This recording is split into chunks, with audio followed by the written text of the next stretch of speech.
Hello প্রিয় বন্ধুরা, সবাই কেমন আছো? আশা করি সবাই ভালো আছো আর আমিও ভালো আছি।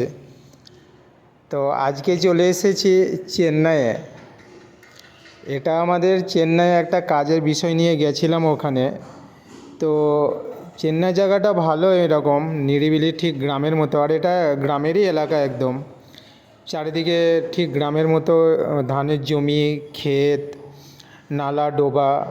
এখন যে ভিডিওটা তোমরা দেখছো এটা একটা ডোবার ছবি, মানে খরার মৌসুমে পুরো জল একদম মরে গেছে, একদম শুকিয়ে গেছে আর কি। তো শুধু নিচে কাদা আর শ্যাওলা এগুলো আছে। তো আমরা ভাবতে পারিনি যে কাদার মধ্যেও মাছ থাকে, আর একটা দুটো নয়, এতগুলো মাছ। তো ওপরওয়ালার কাছে সব কিছুই সম্ভব। উনি চাইলে সবাইকে যে কোনো পরিস্থিতিতে বাঁচিয়ে রাখতে পারে। তো কতগুলো মাছ আমরা সেভাবে ধরেছিলাম দেখুন। তো মাছগুলো ব্যাস একদম তাজা, ঠিক পুকুরের মাছের মতো, ঠিক কাদার ভিতরে মাছ একদম। অনেকগুলো মাছ, দেশি মাছ একদম।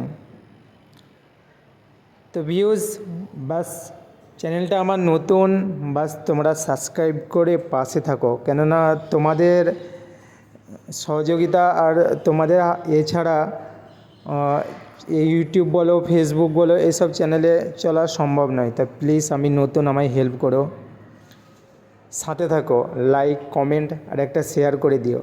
আর পারলে প্লিজ আমার চ্যানেলটা একবার সাবস্ক্রাইব করে দিও।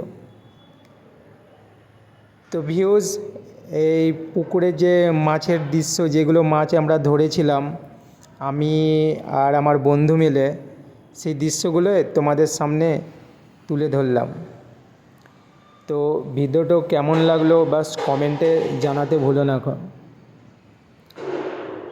তো মাছগুলো দেখো কিভাবে লড়ছে, একদম তাজা মাছ, আর তাও আবার এতগুলো মাছ কাদার ভেতরে।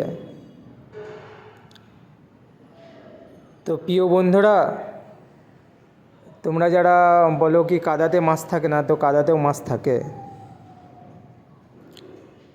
তো বন্ধুরা, আজ এই পর্যন্ত। ভালো থেকো, আবার দেখা হবে নতুন একটা ভিডিও নিয়ে। ততক্ষণ ভালো থেকো, খোদা হাফেজ, bye bye, I love you friend, bye. চ্যানেলটা আমার সাবস্ক্রাইব করে দিও প্লিজ।